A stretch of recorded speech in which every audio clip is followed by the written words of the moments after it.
Kim Jong-un ratcheted up his nuclear weapons program, spraying out increasingly bellicose rhetoric. That comes to the attention of Trump, who explodes back, "North Korea best not make any more threats to the United States. They will be met with fire and fury like the world has never seen." And then he started to mock Kim as Little Rocket Man. And he tweeted to the Pentagon's horror that his, Donald's, nuclear button was much bigger and more powerful than Kim's. Kim then dismissed Trump as an old lunatic, and the president responded in his unpredictable way with a complete change of tone, tweeting, "Why would Kim Jong-un insult me by calling me old? I would never call him short and fat." Hello and welcome to the Creating History podcast and our series exploring pivotal summit meetings when leaders, strategy and history collide on the world stage. I'm Russell Barnes, producer of television documentaries and now podcasts. And I'm David Reynolds, author and historian at Cambridge University. So far in this series, we've explored history that's done and dusted, even if it continues to shape our world. But in this two-part episode, we're going to look at history in the making. We explore the unconventional, unpredictable, usually controversial diplomacy of President Donald Trump, discussing his summitry during his first term with Kim Jong-un and Vladimir Putin. And then, having drawn out some themes from Trump 1.0 in the first episode, in the next episode, we'll ask what's going on with the foreign policy of 2.0, the presidential term that began in January 2025. So, David, first of all, can you give us a historian's view of America's 45th and 47th president, Donald J. Trump? What forces brought this non-politician to the White House twice? Well, Trump, as we all know, was a New York property tycoon, notorious for years in the media for his business bankruptcies, his sexual liaisons. He made himself a household name in America, particularly from 2003, with his what became long-running reality TV show, which was called The Apprentice, catchphrase, "You're fired." His approach to business, you might almost say to life itself, seems to be transactional. I like making deals, big deals, preferably big deals. That's how I get my kicks. So I'd say Trump doesn't do ideology. He was a political opportunist. He'd flirted with both parties, but after Obama's election in 2012, he registered as a Republican, entered the Republican presidential primaries as well. He tapped into discontent about US foreign policy, the engagement in appallingly expensive wars in Iraq and Afghanistan. The nearest thing that Trump had to a clear policy was conveyed by those slogans, America first, and Make America Great Again, MAGA. So according to his campaign pitch, the United States had been ripped off for years by crooked foreigners and penetrated by undesirable alien immigrants. What was needed was a robust defense of the country's economic interests and a defense of its borders. So if we look specifically at foreign policy, how would you characterize Trump's approach to international relations? Well, his diplomacy, or sometimes his lack of it. When it comes down to foreign policy, I think Trump brings a mixture of disruption and deal-making. He favors bold gestures, personal showmanship, and social media drama. The key phrase is indeed America first. Trump's foreign policy is unilateralist in approach and transactional as to the outcomes. He believes the US has been exploited by international bodies and agreements that it's signed up to.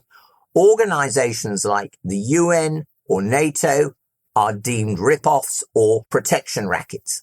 And Trump's sense that America has had a raw deal led him to withdraw from major international agreements right at the start of his first term. Yeah, so like the Paris Climate Accord in June 2017, the leaders of France, Germany and Italy called that accord, quote, a vital instrument for our planet, societies and economies. But Trump said it was simply the latest example of Washington entering into an agreement that disadvantages the United States to the exclusive benefit of other countries, leaving American workers, who he said, I love, and taxpayers to absorb the cost in terms of lost jobs, lower wages, shuttered factories, and vastly diminished economic production. Similarly, in May 2018, Trump withdrew from the Iran nuclear deal, calling that a horrible, one-sided deal. It was a move condemned by other signatories, including, interestingly, Russia and China. So Trump consistently pulled back from global institutions and international cooperation. And although he's a very different character to George W. Bush, whose foreign policy we explored in our last episode, there is a continuity there, a discomfort of being bound in by international architecture. Yes, I agree, but Trump went much, much further than Bush. He made his dislike of institutions like the G7 quite plain, breaking all diplomatic conventions with his comments on other leaders. The G7 summit in Charlevoix, Canada, was an absolute disaster for transatlantic relations. Trump clashed with allies over trade, tariffs, and climate policy. At one point, he refused to endorse the joint communique, and he was accusing Canadian Prime Minister Justin Trudeau of being, quote, dishonest and weak. Not very diplomatic language. Trump's approach to Europe was equally unconventional, publicly scolding NATO allies for not meeting defence spending targets. And he had a particularly frosty relationship with Germany's female Chancellor, Angela Merkel. Yes, he viewed Europe as an economic rival, especially the European Union, the EU. And he welcomed things that weakened it, like Brexit. He also regularly talked down Europe's leading economy, Germany, complaining that its trade surplus with the US was very bad and telling EU leaders, see the millions of cars they sell in the US. We will stop this. He laid into Merkel, insisting that Germany owes vast sums of money to NATO and the US must be paid more for the powerful and very expensive defense it provides for Germany. So that was a kind of garbled allusion to Germany's failure to raise its defense spending to 2% of GDP. This was NATO's target for each member state, and it became very much an obsession for Trump. As his first term progressed, it's true that Trump did make more positive statements at times about the Atlantic Alliance, but Europe's leaders increasingly felt they could no longer rely on American commitments to NATO. Obviously, one alternative to working through international institutions is personal diplomacy and summitry. Trump tended to bypass traditional diplomatic channels, didn't he? And left allies and advisors really scrambling to keep up. Yes, Trump often sidelined career diplomats and relied on his instincts. What he wanted was direct meetings with other leaders. He valued a personal rapport, sometimes at the expense of broader foreign policy goals. Face to face, a deal could be done. The deal is everything, Trump wrote in his 1987 book, The Art of the Deal.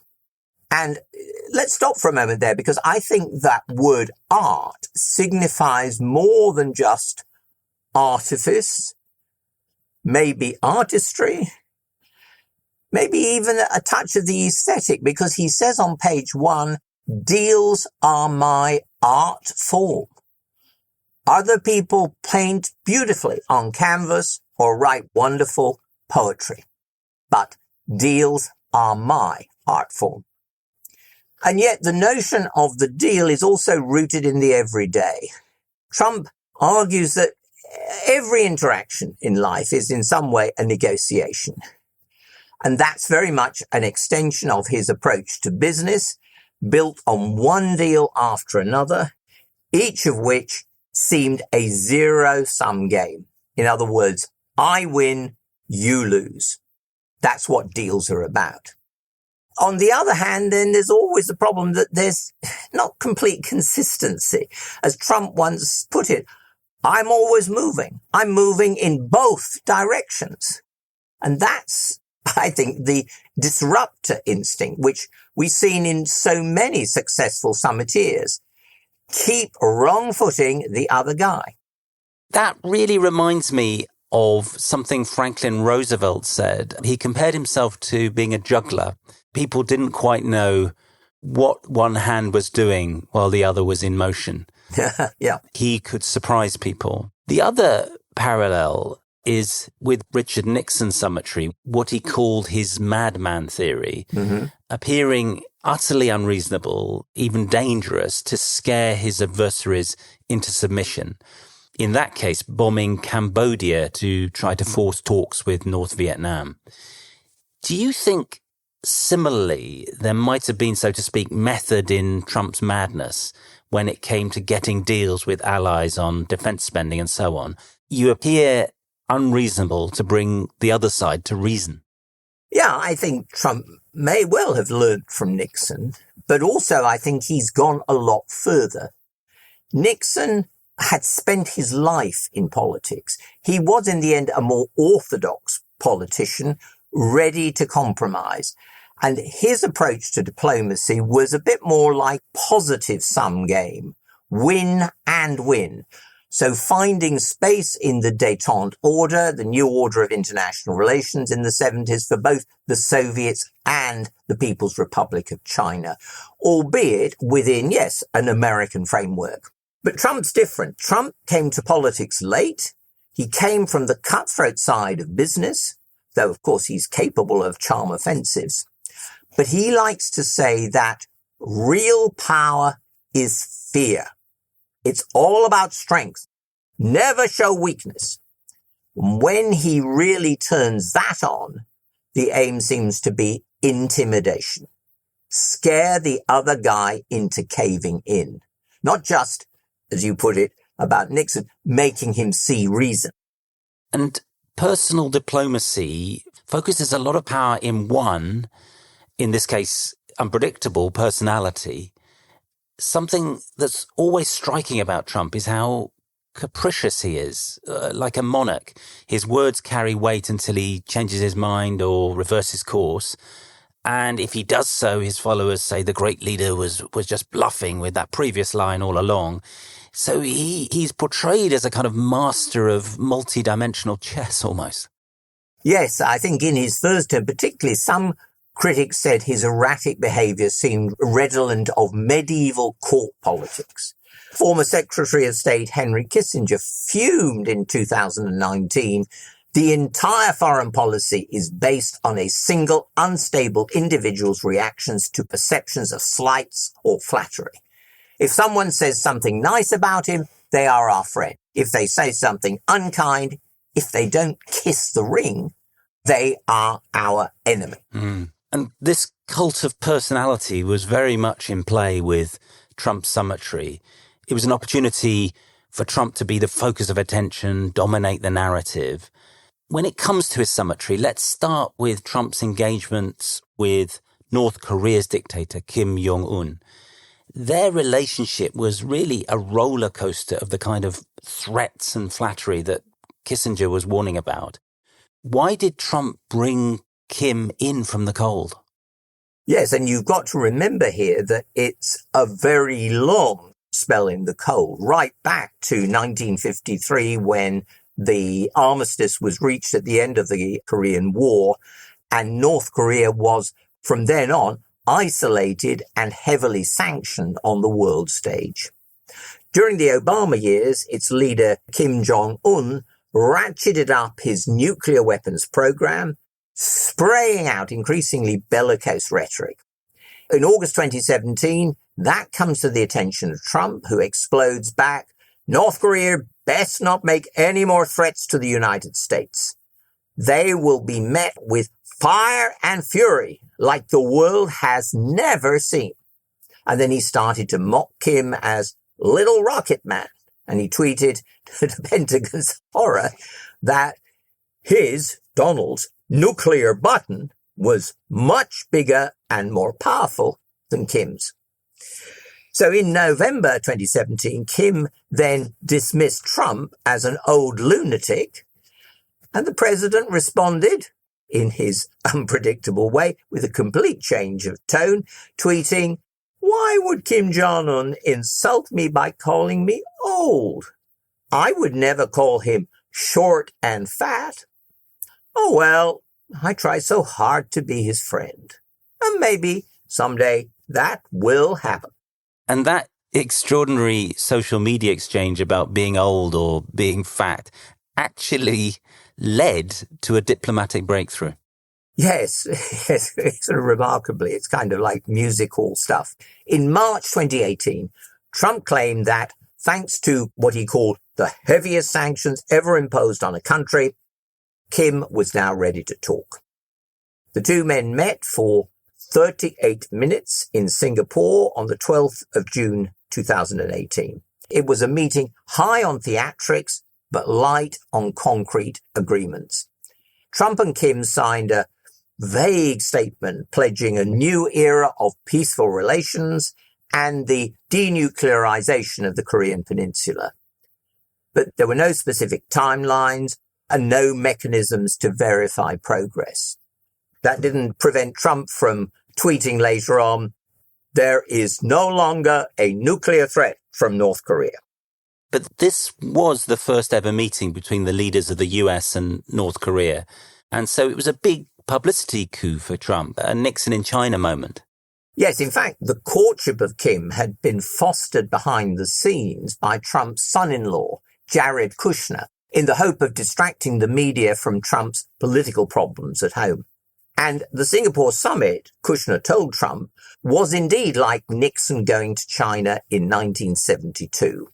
One for the history books, he said. And that's a favorite Trump catchphrase.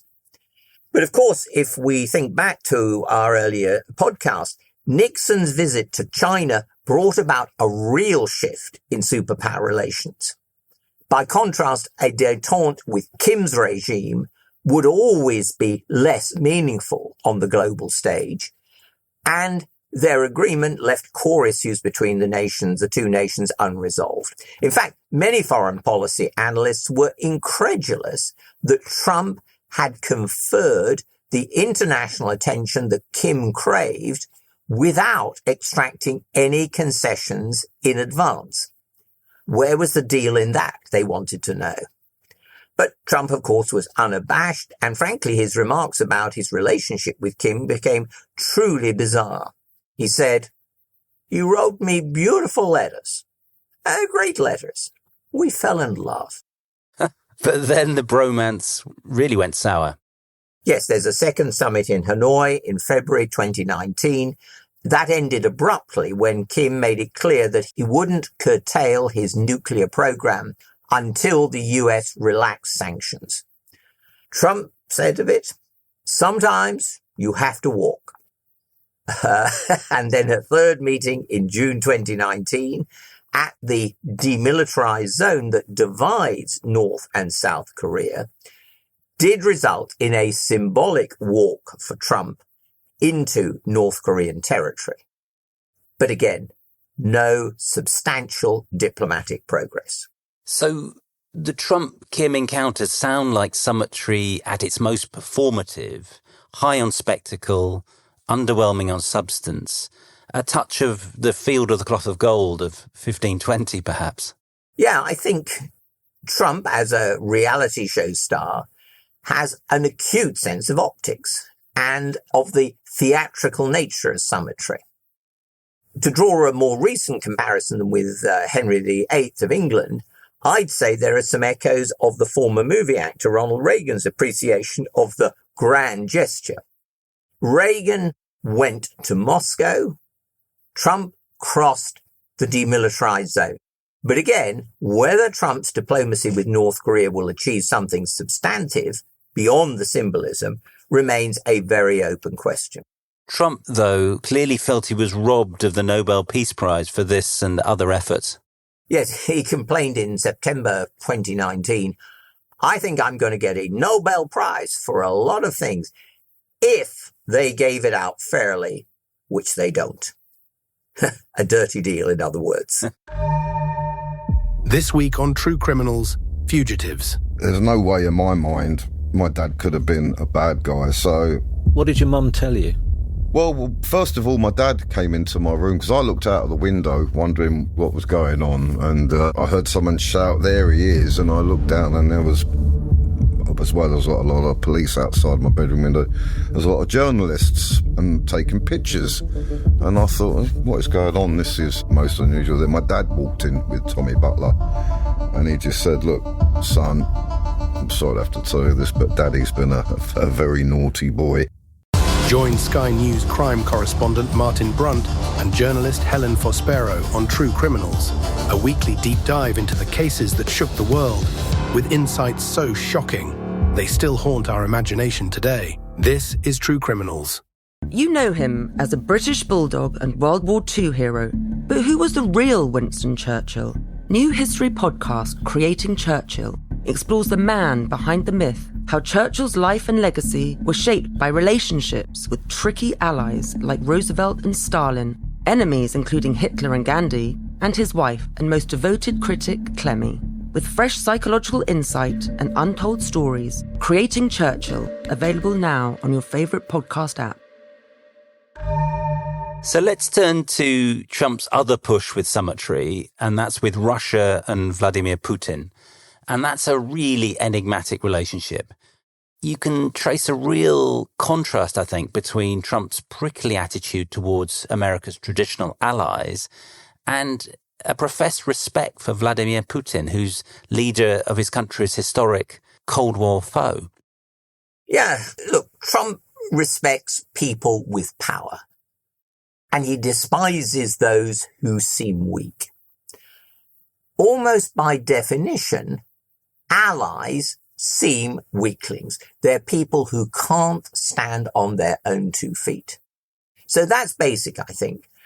But we also, I think, here have to factor in a couple of other things going on in the background of Trump's Russia policy.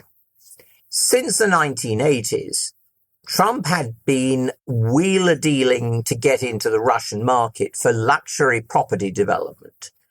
He said in 2007, Russia is one of the hottest places in the world for investment. He wanted a Trump Tower in Moscow. That was one aim.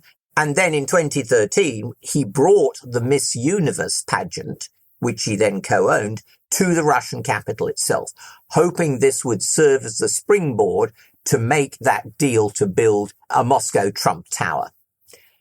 And the negotiations for that continued at least to the middle of 2016.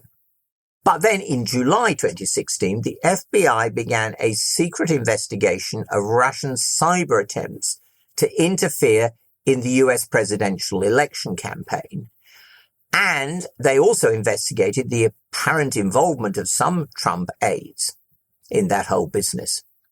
In December 2016, the Obama administration, which was now leaving office but was still in power, revealed the mounting evidence of Russian interference in the election, and it expelled diplomats suspected of spying.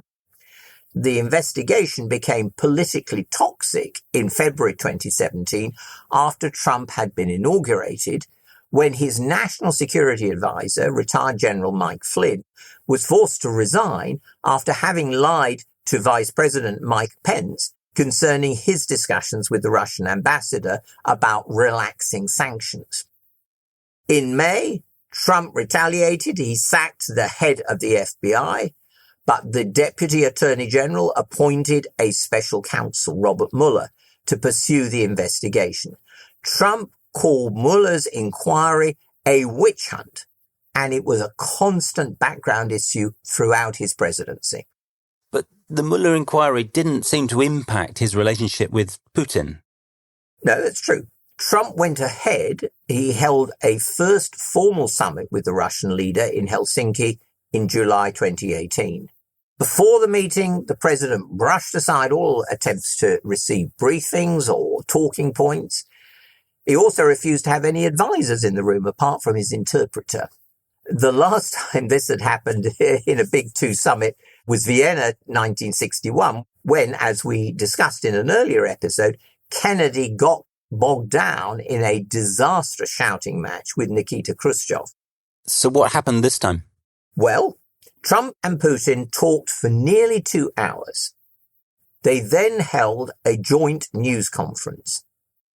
Even Trump's son-in-law, Jared Kushner, admitted that the new president, Trump, looked like a beaten dog. Those were his words. Now, no Americans knew what had been said during that meeting itself. The State Department interpreter was told to surrender her notes. But it looked like the deal maker had been trounced by the KGB man. In front of the press afterwards, Trump seemed really deferential to Putin, almost servile. Questioned about Russian interference in the 2016 elections, he burbled, my people came to me, they said it's Russia. I have President Putin, he just said it's not Russia. I will say this, I don't see any reason why it would be. So Republican Senator John McCain called it one of the most disgraceful performances by an American president, undermining US institutions, giving Putin a massive propaganda victory. Now, of course, Trump and McCain did not get on, but even Trump's inveterate supporters on organizations like Fox News were shocked. And for those who were real critics, it seemed to confirm that Putin must have got some real dirt on Trump, what the Russians call kompromat. Back home next day, the president had to really backtrack on live TV. I accept our intelligence community's conclusion that Russia's meddling in the 2016 elections took place. But he asserted there was no collusion at all. Trump also explained that when he had said in the news conference, I don't see any reason why it would be Russia, he had meant to say, I don't see any reason why it would not be Russia, adding that I thought that would be obvious. But then, he gyrates again. He sends another tweet saying Russian interference was all a big hoax. So Trump and Putin did have subsequent meetings, such as their encounter at the G20 in Osaka in 2019. And those were less contentious, but again, didn't bring about any significant advances in policy. Yeah, I think Trump's Summitry with Putin encapsulates really his push to personalize diplomacy, but often at the expense of coherent strategy, without having a clear vision of what the US wants and how to achieve it. Amidst the turmoil, the Middle East was a rare bright spot for Trump's foreign policy, though. Yes, though that would be arguable in some quarters. It started controversially. Trump aligned closely with Israel. He reversed decades of US policy by recognizing the divided city, Jerusalem, as Israel's capital and relocating the US embassy from Tel Aviv to Jerusalem. Now that drew criticism from Arab leaders and from European allies who feared that it could derail the larger Israeli-Palestinian peace process. But Trump just framed it as a long overdue recognition of reality. And then the Abraham Accords stand out as something of a diplomatic achievement, an attempt to normalize relations between Israel and several Arab states. Yes, this is, I think, almost a rare moment of traditional statecraft in an otherwise unconventional presidency. And these were brokered once again by Trump's son-in-law, Jared Kushner. He worked to shift the diplomatic focus away from Israeli-Palestinian conflict and emphasize mutual economic and security interests between Israel and the Arab states more largely, rooted in their shared heritage as Jews and Muslims from the prophet Abraham. So the Abraham Accords, announced in August 2020, were the culmination of this effort. They normalized relations between Israel and several Arab states, starting with the United Arab Emirates and Bahrain, later joined by Sudan and Morocco. Trump described the Accords as the dawn of a new Middle East, and they were greeted with enthusiasm by Israel and the Arab signatories. But they were also criticized for sidelining the Palestinian question. Yes, critics argued that they bypassed the Palestinians and now had the potential to further marginalize them. It's clear that Trump's approach, as usual, was transactional. He's thinking about making breakthroughs, not dealing with endemic deadlocked problems.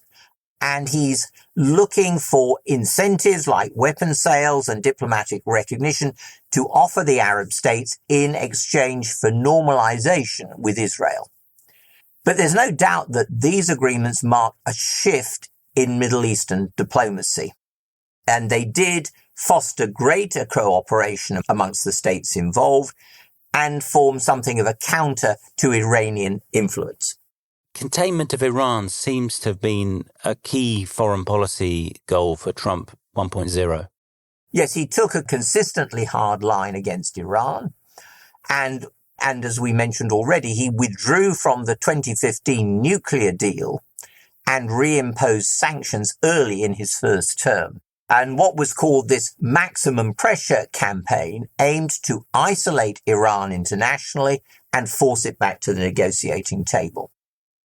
And although it's true that Trump avoided large-scale military interventions during his first term, unlike his predecessors, he did use targeted military strikes, notably against Iran with the assassination of Iranian General Qasem Soleimani in 2020. So tensions in the region were high when he left office at the end of his term. So, David, overall, what would you say was the legacy of Trump's approach to Summitry in his first term? Well, I think in a word, divisive. On the one hand, he's a disruptor. He was willing to break norms and engage directly with adversaries like Kim Jong-un and Putin. But you have to engage authoritarian regimes like that with a clear purpose. And you have to, I think, balance symbolic gestures with tangible outcomes. And those tangible outcomes were minimal. And in the process, Trump's conduct, his obvious disdain for traditional alliances, alienated key partners, and I think you could say weakened America's standing on the global stage, or made it seem much less certain in terms of how you could evaluate the US. Relations with traditional allies like Germany in particular were left frayed. So again, I think you would say that Trump approached diplomacy more like a reality TV producer and a maverick businessman than a traditional statesman. He had an eye for where the old arrangements weren't working, but he didn't do very much to create a new environment that was stable. So you've got a mixture of showmanship and strategic gambles that grabbed headlines, caused Twitter storms, but in the end raised questions about the stability and coherence of American leadership on the global stage. Had he been a one-term president, retiring in January 2021, his foreign policy and indeed his whole presidency would have probably been seen as an aberration. And that was a word often used by his Democratic successor, the 46th president, Joe Biden. But of course, Trump did all he could to hang on as 45th president. Yes. You know, on the wall of my office, I have an image of the US Capitol on the 6th of January 2021. So I won't forget what happened on that day.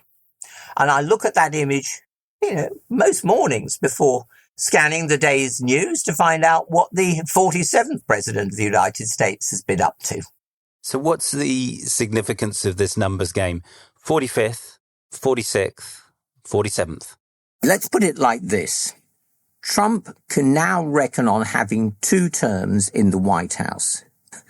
Maybe more, who knows? That may depend on the Supreme Court appointments that he very adroitly made in his first term. But anyway, the 2 terms he does definitely have will be very different from those enjoyed by, shall we say, the 2 right-wing Republicans who were presidents during the later stages of the Cold War, Nixon and Reagan.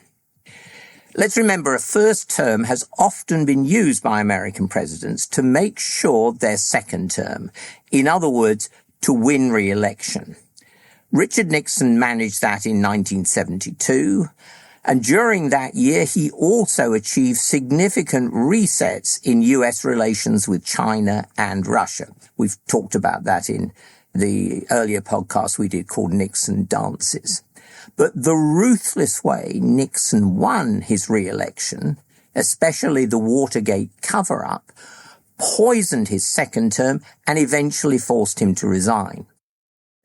Now, in the 1980s, Ronald Reagan won re-election by having played hardball with the Soviet Union, which he was damning as the evil empire. But then in his second term, he took advantage of a new leader in Moscow, and he also took advantage of the weakening of the Soviet Union as this new man, which of course is Mikhail Gorbachev, stepped up his reforms while at the same time losing control. So Reagan 2.0 successfully remarketed himself as a peacemaker and as the man who won the Cold War. So my point is this, his continuity in office, Reagan's continuity in office over those 2 terms, was crucial for that transformation which we call the end of the Cold War. Because I think that if the US had had a change of president in 1985, someone who had to learn the job from the start, that would have meant a huge loss of momentum in the whole process at a crucial moment in history. When it comes to Trump, obviously there was a change of president after his first term. So how does that work for your argument? Okay, so Trump was humiliated, I think you'd have to say shattered, by the election result in 2020. Of course, he convinced himself and his followers, despite all the evidence, that he had won. But in the end, he recognized he had to go. Yet that break, that enforced break, gave him time to marshal his forces for 2024, the election of 2024, and learn from his mistakes, especially his reliance in his first term on really just a jumbled and ever-changing assortment of conservatives to fill the top echelons of his administration. Men who then faced the rooted resistance of most of official Washington to Trump and Trumpism. So what I'd say is that the Biden intermission, the 46th president, allowed time for the Heritage Foundation, which is a right-wing think tank that had played a big role under Reagan, to prepare its so-called Project 2025. And their backstage work needs to be known, I think, a lot more widely, because it's the basis for the Trump presidency 2.0. And the object of this so-called Project 2025, you can check it out on the internet, 900 plus pages, is to systematically root out agencies and career civil servants opposed to the Trump agenda. And then the normal interval between election and inauguration in the United States, which is something like 2.5 months, enabled Trump, the president-elect, and his new allies to really prepare, if you like, a kind of flying squad to raid the agencies in question, using or relying on an extremely expansive and frankly contested definition of presidential authority, claiming that the president has total control over the whole executive branch of government. And that's what's known as unitary executive theory. And his key ally, director of this flying squad, is Elon Musk, the richest man on the planet and above the planet. Yes, Mars, here we come. Unleashing Musk with his chainsaw, the DOGE, Department of Government Efficiency, that project wasn't just a general thinning out of the federal bureaucracy. It's politically focused. It's an attack on those parts that, in Trump's view, had distorted America's glorious past. And he signalled this in the dying days of his first term with the report of his so-called 1776 Commission, a conservative group containing very few academic historians, because Trump and his Heritage Foundation allies believed that academics had betrayed the glorious story of America, the land of the free, the home of the brave. Now, that 1776 report from January 2021 was a dead letter for 4 years. But after Trump's second coming, it's become the blueprint for an intellectual revolution and a political revolution, eviscerating, I think that's the only word you can use, eviscerating educational institutions like the Smithsonian Museum that had encouraged debate about America's past instead of a single authorized version, self-congratulatory in tone. And another target, of course, are universities, especially private foundations like Harvard, who engage in major research projects of their own and also have promoted diversity, equity, and inclusion policies to widen their base beyond white males. And if we're looking ahead just a little bit, the ground is being prepared here for a full frontal triumphal celebration of the 250th anniversary of the Declaration of Independence. That will take place on the 4th of July, 2026. So that's a year or so away. And by then, I think the US may seem a very different country, and certainly even more disunited. Yeah. Well, thanks, David, for taking us through Trump 1.0 and the revolution underway across American institutions in Trump 2.0. In the next episode, we'll turn to foreign policy, what seems to be emerging for America and the world with trade, war and peace, and what the new Trump administration has said and done in its first 100 days. Join us then. You've been listening to David Reynolds and Russell Barnes in Creating History. Please rate, review, and recommend our show on your favourite podcast app. It really helps us get the word out and extend our reach. You can follow us at @creating_hist on X or Instagram and send us your comments and questions there or by email to info@clearstory.co.uk. Also, do check out our first series, Creating Churchill, available wherever you get your podcasts. If you'd like to buy us or the team a coffee at ko-fi.com, we'd be very grateful. Details of how to donate are in the podcast description. Creating History is produced and edited by Russell Barnes, with music by Rich Farnsworth, digital marketing by Lee Mann, and sound engineering by Andrew Chappell. Creating History is a Clear Story production.